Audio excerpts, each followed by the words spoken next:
Hello, Daylight Church Online. I'm H.L. Hussman. I'm the lead pastor here at Daylight, and we just want to say thanks for tuning into our broadcast and being a part of our online community. We've been brainstorming ways that we can effectively and efficiently connect more with people in remote locations that are watching us online, and I have a few opportunities I'd like you to know about. Number one, if you would introduce yourself, we would love to know you. You can email online@daylightchurch.com. That's online@daylightchurch.com. Just tell us who you are, where you're watching from, how you found out about us, and any other relevant information that you wanted to share. We would love that opportunity. Secondly, we have a website, mydaylightchurch.com, and on that website is a tab that says Join the Daylight Crew. There's things that you can do off-site that would benefit us and allow you to engage more with the community. You can join our prayer team and our prayer ministry. You can join our study team and our service team. You can join our small groups, and we're happy to Zoom you in. There's all kinds of opportunities on that tab, and we would appreciate if you would fill it out and make yourself known to us. If you believe that Daylight is kind of your home away from home and you don't have a faith community of your own, and you would like to support and be a part of this financially, you can do so at daylightchurch.com/giving or by texting the number 84321 and completing a short form and selecting Daylight Church as the place you're going to give. If there's any way we can serve you, we would love the opportunity, and you can always reach us at online@daylightchurch.com. Thanks, and enjoy the service. Good morning, Daylighters. I had a brilliant experience here last week, and I appreciate you guys' questions. I read somewhere one time that it's a good sign when your kids start asking questions, especially of a spiritual nature, that you don't know how to answer, because it shows that they're starting to own their own faith, and they're starting to dig through their own faith, and the parents should not be challenged by that, but rather encouraged. And so when we put this number on the screen, and I encourage you, put this number in your phone as Questions at Daylight and start to use it. I've been getting questions this week. But last week, we did this, and I got so many questions that I started to think, I don't know if I'm going to be able to keep this up every week, because it was just so much, and some of them are so intense that they deserve their own 14-part series, and I've already got my plans for series, so we can't disrupt the plans, right? And a lot of them deserve sit-down meals and stuff, and so I'm going to try to respond to each of them individually. I'm going to try to bring some of them up in front of the congregation. I'm going to try to do an entire series dedicated to some of these. And one of the things we're going to do is we're going to, at the end of a series, so we've been doing a series on the Sermon on the Mount, then we'll take 1 or 2 weeks to start just answering questions about them. So keep them coming. I promise I'm taking them seriously. I'm keeping an Evernote I've got a whole list about this long at this point, and we're going to use them, but I noticed how inadequate I felt immediately.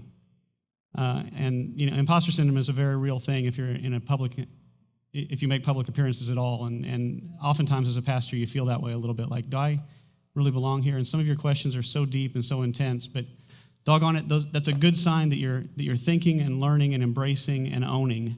So some of the questions were like these: if God can forgive, why did Jesus have to die on the cross? Which brings up questions of the nature of the atonement.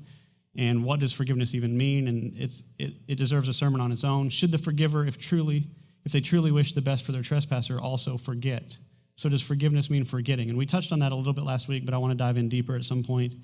What do you do when others say you forgive too easily or forgive too much? And this is tackled pretty much by redefining forgiveness and figuring out what does it mean to forgive, and is there such thing as forgiving too much? But we're going to tackle one of the questions from last week this morning, and then at the end of the series, we're going to start tackling more and more of them. So today we're going to be talking about when you fast, and you may have questions about fasting by the end of the service, and I encourage you to send those in during the service, and maybe at the end today we'll have some time for them. But whether we have time for them today or not, we're going to tackle them at some point in the near future. But we're also, after Easter, we've got good plans coming up for Easter. I'm real excited about it. Those will be unfolding over time. But after Easter, we're going to do a series called The Table. What is the mantra for our study pillar here at Daylight Church? Thank you, my dear wife, that is the only person in the room that listens to my sermons. I appreciate that. No question is off the table, so we're just going to throw these questions out on the table and talk about them. And there's some tough stuff. So the ones I've shown you were on topic last week. We've got stuff like this one. How do we move forward calling ourselves Christian when both historically and presently Christianity is used as a vehicle for bigotry, hate, and violence? It's a tough one, but if we really believe no question is off the table, then we've got to make space at the table for these conversations and these topics, and so we're going to do that. One person said there's prose, poetry, metaphor, and red letter print. What of the Bible is the, quote, Word of God? Are there parts that you should listen to over other parts? Is there Are there degrees of the Word of God buried in it? Is it some kind of literal interpretation of everything, in which case women ought to be silent in the church, and we're all, depending on which passages you believe, we're all sinners bound for hell, and there's all kinds of questions as far as what does it mean to interpret scriptures, and that actually ties into the questions of bigotry, hate, and violence quite well. And so this series, we're going to start tackling some of this tough stuff. And again, you may even just talking about these questions, you may say, well, I want to follow up on that question. Feel free to do that. And I may lump them all into one group, the ones that fit together, but that's the plan. But last week, and I ask you this, if it's during a sermon, if you're texting during the sermon, put the subject. So like today when I'm talking about fasting, put fasting, because last week I got like 20 questions and only like 6 or 8 of them were on the topic. So when I do it in front of you, I have to go through those on my phone. So put on topic or fasting or something that sparks my eyes when I look at my phone. So somebody asked last week, can you talk about forgiving yourself? We talked about forgiving last week, and we defined forgiveness and talked about the need for forgiveness and how Jesus in the Sermon on the Mount and in the Lord's Prayer talks about how that we should pray that God forgives us as we forgive others, that somehow our ability to forgive and our capacity to forgive relates to the amount of forgiveness poured out towards us and into us. And it's a very real thing that people have a hard time forgiving themselves, and it ties into regret and shame. It ties into life not going the direction you thought. You never dreamed that you'd be in your second divorce, or that your child wouldn't speak to you at this point, or that you would have behaved so abominably at some point in your life, or that you would have made the choices you did. And so this is a deep topic. It deserves a lot of time. And so, again, I feel my inadequacy up here because I'm going to cover it quickly. And in my opinion, the answer is fairly simple, but simple doesn't necessarily mean easy. And so I want to dive into it real quick. And first talk about playing a game of Quiplash last night. Who's played Quiplash? Nobody. Great. Bunch of boring losers. Quiplash is a hoot. You play it in a room full of people on your phones, and it has one central TV, and the TV will on your phone, it'll be an expression like, for example, the worst political slogan of all time would be, and you fill in the blank. Or the tastiest meal of all time would be, or whatever it is. And then you answer the question on your phone, and then people vote on whose answer is the best, and you get points for it. And it's uproariously fun. And one time, last night when we were playing, we had 9 people playing, 8 people playing and 1 observing. The question was, if God had a sense of humor, how would he welcome people into heaven? And one of the answers written by a 10-year-old girl that happened to be playing with us was, who let you in here? Which I thought was brilliant and perfectly applicable to every single human that crosses that threshold, isn't it? I mean, like we all deserve. I can see him saying it with a wink, but it would be one of those partial truth things, like, who let you in? Oh, wait a second, I did. But it's a reality that all of us have reason. Not all of us are. None of us are godly, righteous folks. None of us are beyond the need for forgiveness. And so when I talk about the question of how do I forgive myself, that's where I want to start. That's the platform I want to start. All of us can look back and say, I wish I had done this differently. Or I wish I hadn't so we talked about trespass and debt and sin last week. All of us can say, I went places I shouldn't have gone. Or people came into my life that I shouldn't have allowed and stayed too long. I can't believe I let them do that to me. I can't believe I did such and such. All of us have regret and shame that we need to deal with. And so it starts there, is recognizing this is a universal need, and so you're not alone in the need to figure out how to forgive yourself and how to love yourself. But there's kind of 4 quadrants you can exist in. I'll run through them real quick. Unforgiving to self and others is just a nasty, nasty place to be. Forgiving to self, but unforgiving to others is fairly nasty as well. Unforgiving to self, forgiving to others is probably a little bit healthier than the alternative, but still messed up. And the sweet spot is this bottom spot, this bottom right quadrant, where you're forgiving to others and forgiving to yourself. And it all ties into a few words. And love and forgiveness and me and them and God are all kind of in this stockpile together to make sense of this question. And so really, you're going to get tired of hearing the love stuff from me. It's just going to happen. And so I try to sneak ways to throw it into a sermon where maybe you won't maybe you'll think that I'm actually talking about something else. Well, I'm not. I'm talking about love every single time. Every sermon is about love. Every sermon forever will be about love. It says the whole law is fulfilled in one word. You shall love your neighbor as yourself. And this love thing, Jesus says this in a very particular manner, that loving your neighbor hinges on what? It hinges on that capacity, that understanding of how to love yourself. And so to love others doesn't mean not to love yourself. In fact, loving yourself opens doors to loving others. And then 1 Corinthians 13 says, love keeps no record of wrongs. So here's where we get into the forgiveness definition. Love keeps no record of wrongs, always protects, always trusts, always hopes, always perseveres. And so, like I said, love and forgiveness and God and the Spirit of God and connection with God are all bedmates that come together and form and shape your life. And that's something that needs to occur for you to love yourself. It's a bigger picture than just hand-waving the past or forgetting what was done or forgetting what was done to you and that you allowed or whatever the stuff is that fills you with regret and shame. It's bigger than just those things. It's more about this amalgamation of the Holy Spirit coming in and touching every part of you and filling it full of love. And when Jesus fills you full of love, then all of a sudden it starts to impact not just the way you look at others and not just the way you act towards others and not just the way you consider the past and think about the past and look to the future and consider the future. It affects like who you are. And as it affects who you are, then you start to recognize that you are worthy of love. You are the imago Dei, the image of God, the child of God, the son or daughter of God created in his image with his, in some sense, his capabilities. And it's worth looking at and going, wow. I've talked about it so many times in here that you are a work of art. And at some point you got to recognize I'm a work of art. Doesn't mean cockiness, doesn't mean arrogance. It means admiration for the artist. And once it's a process. See, it's very simple. The simple answer is how do you love yourself is to get more love. How do you get more love? You get more God. We talked about it as being the best for another, even in the face of trespass, debt, or sin. And here's where I slid in love. Yes to the best for another, that's just love. It's just another way to say it, so maybe I'll trick you into thinking I'm not doing the love sermon one more time, but I am. And so when we look at this quadrant again, it's unloving to self and others, unloving to self, loving to others. And the quadrant you want to be in is loving to self and to others. And so where does this love come from? Scripture teaches us the fruit of the Spirit is love. So if you want to grow apples, what do you need? You need some apple seeds, you need some good ground, you need some water. If you want to grow the fruit of love in your life, what does this passage tell us? What do you need? The Spirit of God. And so if you want to exist in that quadrant, that bottom right quadrant of loving others and loving self, the answer is planting the right seeds, sowing the seeds of the Spirit of God into your life and allowing the Spirit of God to shape you and mold you and craft you.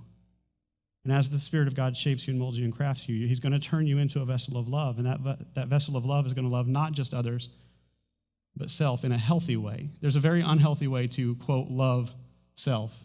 And there's also unhealthy ways to, quote, love others, but this thing is pure.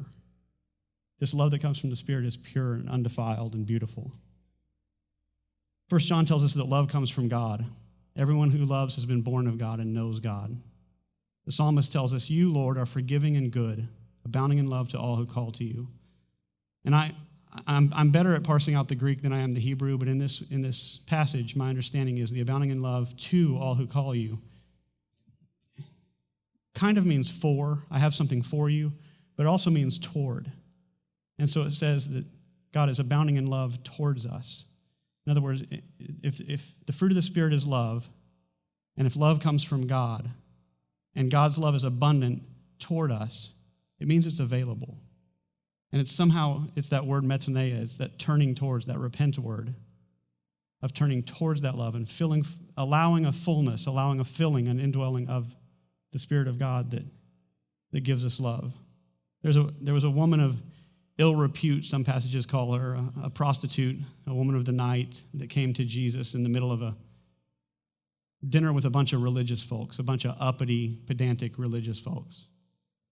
And she comes in and she makes a spectacle of the whole thing, and she falls at his feet and cries and wipes his feet with her tears and just worships him, which is kind of, if somebody did that to one of you, that'd be pretty humiliating and embarrassing and cause quite a spectacle, right? But this Jesus thing, this Jesus person, he was quite divisive at this point in his life. And this is what it says. This is what Jesus said about her. He said, I tell you, her sins, which are many, are forgiven, for she loved much. but he who is forgiven little loves little. So you may hear a sermon where I say you should be able to forgive yourself by embracing love and think, but I'm beyond redemption. Those things I did, they've had rippling consequences that have lasted the rest of my life and have affected so many people. Or you may just think I was a total scoundrel. Or you may need a kick in the pants because you think, well, I don't really need that, and that's a sin in and of itself. But wherever you're at, this love thing overcomes it. And here's the kicker. The worse you were, the worse you had it, the worse you did, the worse that was done to you and you embraced, or whatever the thing is you feel more shame and regret about, probably qualifies you to love better than the person who doesn't have that history and that background. That's what we see in this passage. The religious folk are all around, we're going to have a meal with Jesus. Jesus is my homeboy. All is good with me and Jesus. And the one who comes in and pours herself out and says, I don't deserve you, is the one that he highlights to say, she has been forgiven much because she loved much. And so if you're listening online or you're sitting in this room right now and you think, yeah, but I'm a special case, you probably are a special case, but in the opposite direction you mean. You are a special case because if you need much forgiveness, then you have a great capacity to love and to love well. I always want to say this, that you should take the Tylenol and pray against the headache. I'm a believer that we should avoid any kind of snake handling at Daylight Church, and so we do pray for stuff. We do ask God to move. We've seen God move. Sometimes it's confusing. Sometimes it's hard. But we also see the doctor. And so what I mean by that is this is a deep topic of forgiving yourself, and just a pastor's sermon is not the answer. The answer is simple, but the path to embracing that answer is quite challenging and hard. And so I want to encourage you, have a good therapist, have a good counselor, have people you can talk to. Walk the road of being filled with love. Walk the road of being able to forgive yourself. And don't be afraid. How much to say? The snake handling thing. A lot of times we can become so spiritual that we dismiss science, or we dismiss medicine, or we dismiss psychology or psychiatry, and we act like, well, those are, quote, worldly folks that don't embrace God, so what could they possibly know? But you know what? God gave people minds, and he gave people the ability to study and the ability to learn. And I'm telling you, a psychiatrist, a therapist can help you. And I always want to be very open about that. I've been very open about my own use of therapists. I have one personally, and we have one for our marriage, and I encourage it greatly. And so I encourage that as part of the process. But how do you get to Carnegie Hall? What's the answer? Nobody knows this? You practice. And so because the answer of you say, well, it's a real simple answer. How do you forgive yourself? You get filled with love. Well, that feels a little complicated now that you mention it, doesn't it? I mean, being filled with love, that seems like a tall task, but the scriptures seem to indicate that there's a path towards being filled with love. It says the mind controlled by the Spirit is life and peace, and that word peace is shalom in the Hebrew, and it means kind of soundness in every area. And so if you're a person that rolls over in bed at night, unable to forgive or unable to forget or unable to let go, unable to feel unashamed, the Spirit of God, as we've already discussed, is the answer to achieving shalom and achieving peace. But embracing the Spirit of God and allowing the Spirit of God in and turning over to the Spirit of God, that's a lifelong pursuit, just like any kind of relationship, just like a relationship with me and my wife. We have to continue to work, continue to communicate, continue to help, continue to serve, continue to love. It's a continuous thing. And so one of the ways that Jesus seems to indicate, and this is where I segue into my sermon. So that was the opener. Do you like it so far? It's gonna be rapid fire from here on out, folks. We're gonna get out of here on time. So one of the things Jesus seems to indicate, he talks about in the Sermon on the Mount of when you pray, and when you give, and when you fast. Don't be as the hypocrites that make a big announcement of it and let everybody know it, but instead do it privately, and God will reward you. But there seems to be this indication that these things are discipline. That discipline is necessary when it comes to your life and it comes to your spiritual well-being. And the whole Sermon on the Mount is replete with stuff that says you should do stuff. And so just because love is the answer, it doesn't mean love comes simple or love comes easy. There's stuff you can do. And the one The one we're highlighting next is this idea of when you fast. It's the Sermon on the Mount, the mother of all sermons, we're calling it. It's a hill worth dying on. And he says these words in Matthew chapter 6. He says, when you fast, do not look somber as the hypocrites do, for they disfigure their faces to show others they are fasting. Truly, I tell you, they have received the reward in full. But when you fast, put oil on your head and wash your face, so that it will not be obvious to others that you are fasting, but only to your Father who is unseen. And your Father who sees what is done in secret will reward you. The first time I ever heard anything about fasting, I was in college, and I had a buddy, Andy Anderson, who had been going to this Bible study, and he said, I'm going to be fasting this week. And I said, are you nuts? What are you even talking about here? He said, I heard somebody talk about how if you don't eat for a while, every time your belly turns over, you're going to think about God. And I thought, well, I need to think about God a little bit more. Sounds like a good thing. See, I don't know if you guys know this about me, but last month I fasted 26 days out of the month. I just did it in 30-minute increments between meals and snacks. And so I've been fasting my whole life.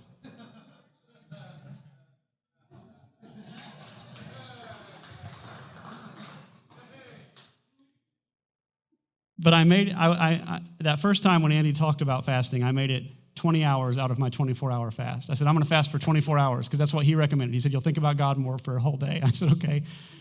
And then I just started to do juices, and I thought, it was a juice fast. My first fast was a 24-hour juice fast, and I thought, can you juice a steak? Like those steak and mashed potatoes and carrots, can you do that? And I made it like 20 hours, and you'd think I was going to die. I mean, it was just utter misery going 20 hours without food at that point in my life.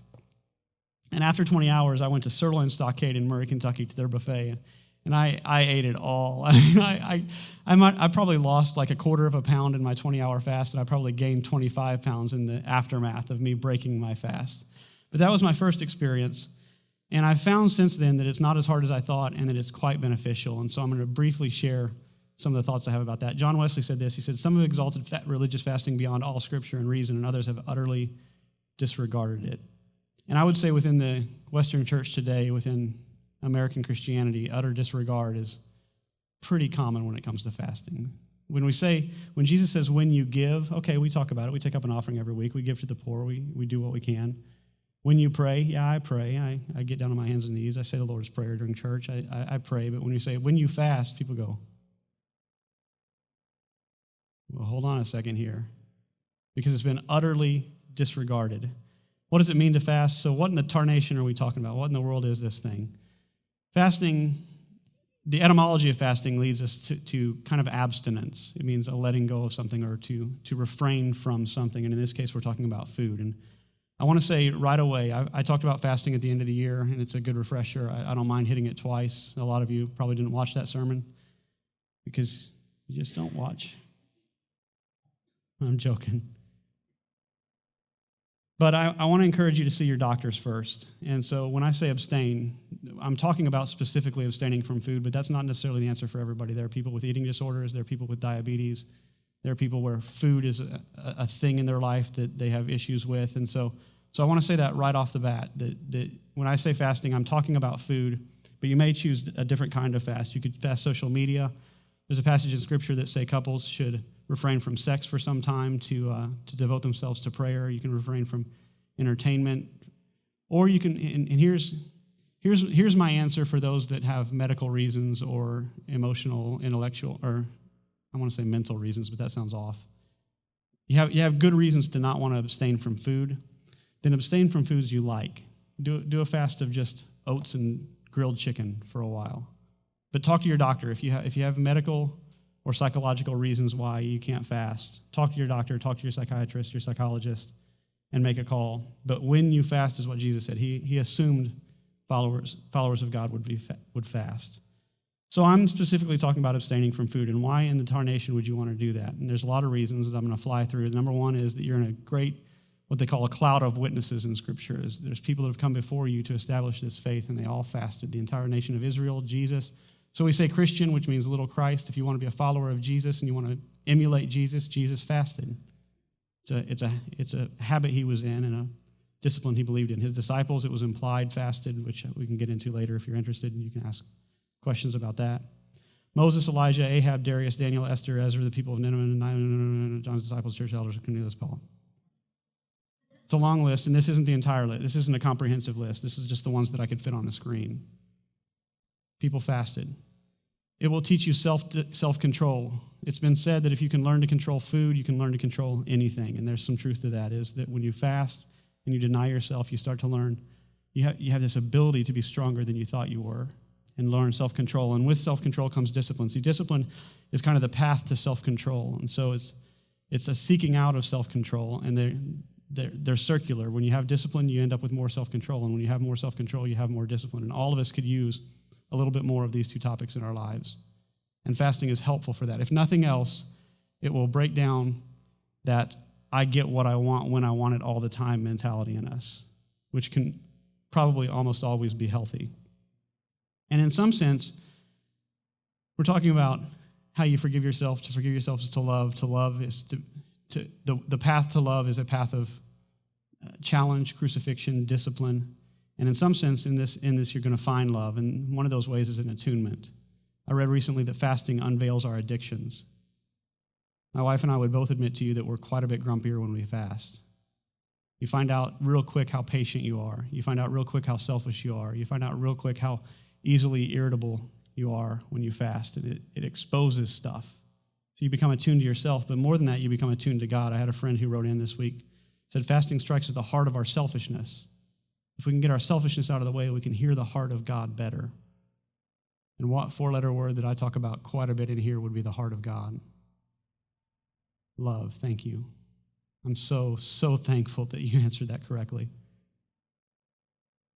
If we can get past ourselves, we can hear the heart of God, and the heart of God is love. And so this idea of fasting is just another angle to get more love in our life, more properly centered, properly focused love. It also helps with perspective. There's this passage the prophet Isaiah says. He says, "Is not this the fast that I choose, to loose the bonds of wickedness, to undo the straps of the yoke, to let the oppressed go free, and to break every yoke?" And so one thing fasting does for you is it makes you sympathetic and empathetic to those who don't get to fill their bellies every day. See, we're so used to waking up and having our snack and having our bacon. And we have bacon and smoothies and pancakes on Saturdays, and I get to have lunches with people. And when you guys call for a meeting, I get to say, let's do it over food. And yes, food. And we're so used to food. That's not how the entire world and much of history has ever lived their lives. And it increases sympathy and the capacity to feel what people feel. We have some missionaries with us today, and I'm going to invite Alex to come up and share real quickly. But Alex and his wife, Destiny, have moved from Phoenix, Arizona, sold everything. Let me make sure I'm good here. Sold everything and moved to Louisville to start an urban ministry of feeding people and serving people and helping people out of homelessness and out of addiction and out of chaos and turmoil. And I just invited him to come share real quick about what you're doing, because it so closely aligns with one of our pillars of Daylight Church, which is service. And so, Alex, take it away. Yeah, we just fit in. I felt like you stole what I was going to say half the day, because I was going to talk about 1 Corinthians 13, right where it says, love always hopes and love always perseveres. And there are approximately 500 to 600 homeless on the streets of Louisville that are not in shelters every night. So they are hungry, they are cold, and they just need that love, that hope that we can bring. And I know there's so much addiction and there's so many challenges to be on the streets. We hear so many stories, and people go, well, how can you really believe that there's change? Well, love always hopes, and we know that love always perseveres. And we've seen lives transform, people set free from decades of addiction, people get restored and in their right mind, and God just changed their lives. So we have the privilege of going out twice a week right now into the streets of Louisville, feeding warm meals, hot chocolate, coffee, and doing all that. So if you're interested, we have our table in the back. We'd love to have you come out and just be a part of serving with us. Fantastic. And you've got a list in the back. Yep. So give your email address. This is something I'm hoping we can partner with. Thank you, Alex. I really appreciate that. And I appreciate you guys' courage to come here and do what you're doing. You said you had a list of about 10 cities you thought about, and Louisville popped out on the list and said, okay. They didn't know anything about Louisville, and they said, that's the spot. And I'm very, very thankful that they said yes. And so sign up on their list, and we're going to start putting their outreaches and such on our scheduling and make them known to everybody. And so get to know them. And, that's their picture I had on a slide. There it is. Lovely family. That's David, and Bethany is 2 months old and is with them now and being quiet during the service, which is good job. Good job. But you see, again, the perspective here is love. We want more love, get more perspective in those that are hurting. That sounds pretty loving to me. It'll teach you sacrifice. It's hard to say no to food, and that's an important ability to have. It's kind of the whole gospel, is the gospel of sacrifice and loving others. It'll bring breakthrough in your life. And just this list, if you had more self-control, more discipline, more attunement, more perspective, and more sacrifice in your life, I'd call that a breakthrough, wouldn't you? Fasting will bring breakthrough. And there's also health benefits. So we're talking about religious fasting, but I've got a buddy, Chris, in the congregation right now. Chris, you've lost almost 100 pounds intermittent fasting. Is that accurate? And intermittent fasting is becoming kind of a health, I don't want to say health craze because I think it's here to stay, but caloric deficit, it helps with your stress levels, it helps your cardiovascular system, it helps your nervous system, and there's just so much benefit to fasting. So we say, I couldn't possibly, because it will destroy me. I can't go 20 hours without food because what would happen to my body? I'm telling you, only good things is going to happen to your body. Some of us need to push the plate away a little bit. All of us need to a little bit. So how in the world do we do this? It's going to fly here. One, see your doctors. I'm not your doctor. I encourage you to see your doctor, but start somewhere. Like I said, I started a 20 hour. I tried to do 24 hours. I made it 20. And nowadays, fasting is a somewhat regular part of my journey in my life.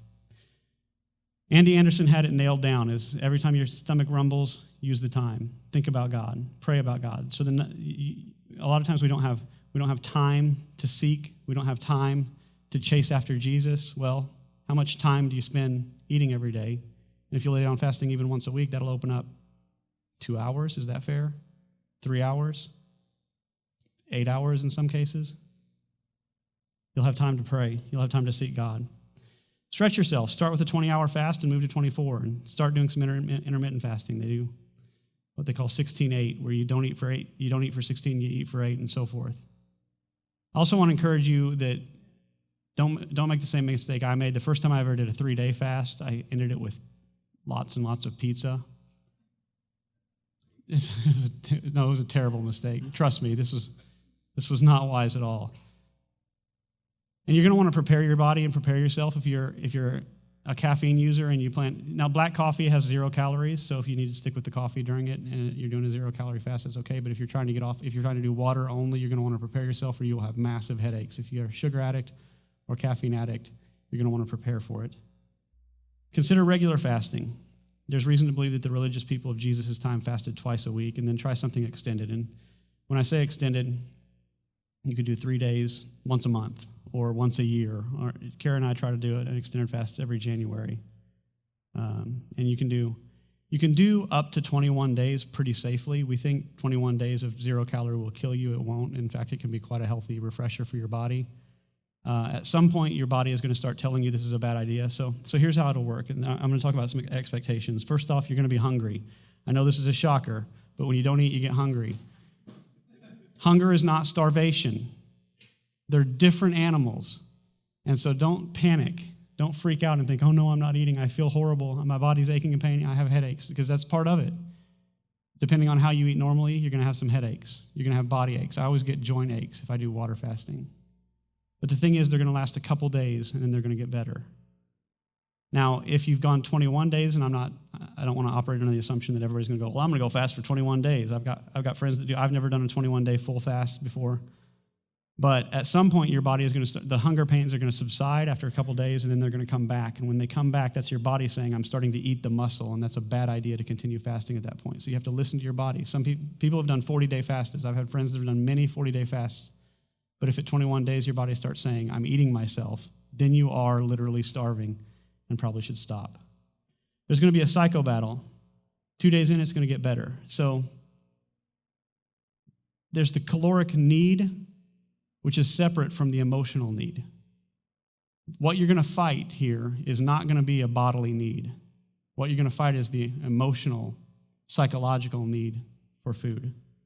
And if you're doing social media or sex or whatever the other thing is, a lot of it is going to be fought up here. You are going to get invited by people who are the devil to go to your favorite restaurant. It's going to happen. The biggest cheapskate you've ever known is going to say, it's on me today, buddy, because the devil is in their ear.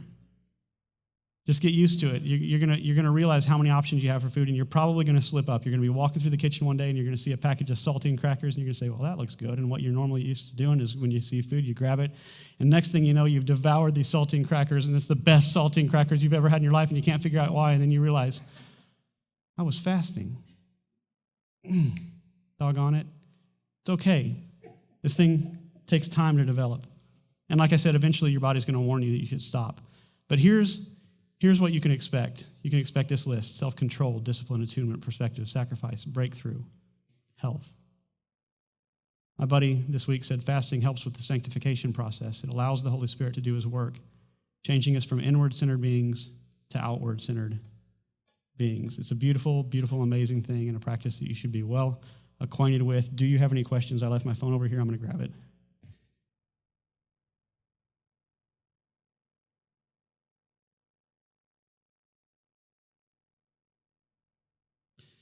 So one person says fasting and eating disorders. How would you recommend fasting for people who suffer with eating disorders? Again, I would say that I'm not the expert on this, that there are people who are clinically trained to answer these questions. But I would probably say there's a couple options. One is you find a different kind of fast, like an entertainment fast or a social media fast. Or two, you change, and who knows, this might be a breakthrough moment for you where the eating disorder is concerned, is it might change the way you approach food to go on a food fast of some sort where it's just plain foods. Or I've heard of 7-ingredient fasts, for example, where I pick 7 ingredients: beef, chicken, green, arugula, something else, sweet potatoes. You pick 7, and that's all you eat for an extended period of time. It could be 21 days, 40 days, it could be 7 days, it could be 3 days. But that might be something that develops self-control and discipline and a breakthrough in your life when it comes to eating disorders. But I would say I don't feel like I'm the most perfectly qualified person to answer that question for you in your particular situation. I believe there's experts that have their doctorates in these questions, and so I would approach them and say, I'm considering fasting. Now, what do I do? Because it could be a rabbit's hole that also dives you in pretty deep and pretty awful if you're not careful. And so I would say beware of it. How can you fast when you're in a constantly stressful environment and you're already struggling? Well, first off, I would say I want to make sure when I answer these questions that I don't, just because I'm the pastor in front of people and they're asking the question, that I don't just all of a sudden say, well, I have this answer. Here's the answer. I don't know the answer to that. I don't want to pretend to say that I can solve your stressful life by making some pithy little statement in front of a congregation right now. But I would say that I think this list: self-control, discipline, attunement, perspective, sacrifice, breakthrough, and health, these are areas of your life that will help in every area of your life. And so I wouldn't use a stressful life as an excuse not to fast, but I would almost put this question in a different category of how do I cope with stress? How do I cope with a stressful environment? And again, there's this word that I would always go back to. Any idea what that word would be? Love. Food. Yeah, food. Food is the answer. Love and food, they're pretty close. Love is going to serve you in every area of your life.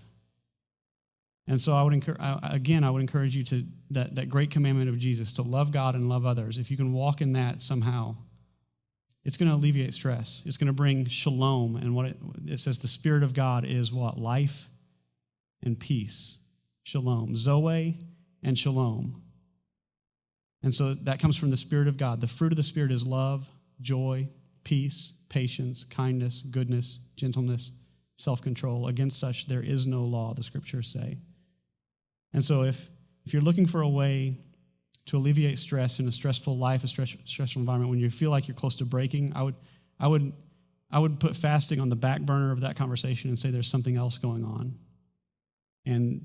But the answer is very, very similar. Chase after God. Love other people. Look for every opportunity to hear good stuff and to be fed good stuff. Go to church. Read the Scriptures. Pray. And I would say fast. I would say fast would be a part of it. And it might just be the breakthrough you need. You might, hypothetically, and I promise this is purely hypothetical, Maybe the situation is that you're not coping well because of something in you. Maybe there's something in you that needs to be broken, and fasting can break chains and break down. I tell my kids all the time, my wife will fix a meal, and they'll say, well, I don't like this meal, and you're going to eat it. Well, why should I have to eat something I don't like? Well, you don't always get what you want in this world, the great poet once said. You can't always get what you want. And in some sense, fasting does that in us. It teaches us that great and very hard truth, that it's okay that you can strive, you can thrive, you can move forward, not having everything you want at all times. And that might be, and again, this is just a might be in your situation. This is much broader than just a simple answer. But you might need that to be broken in you. There may be something that says the world should revolve around me, and the world is never going to revolve around you. And fasting, in my opinion, breaks that chain a little bit. It says I don't always get what I want, and I'm still okay. In fact, not only am I okay, I'm growing and thriving and reaching areas that I never thought I could.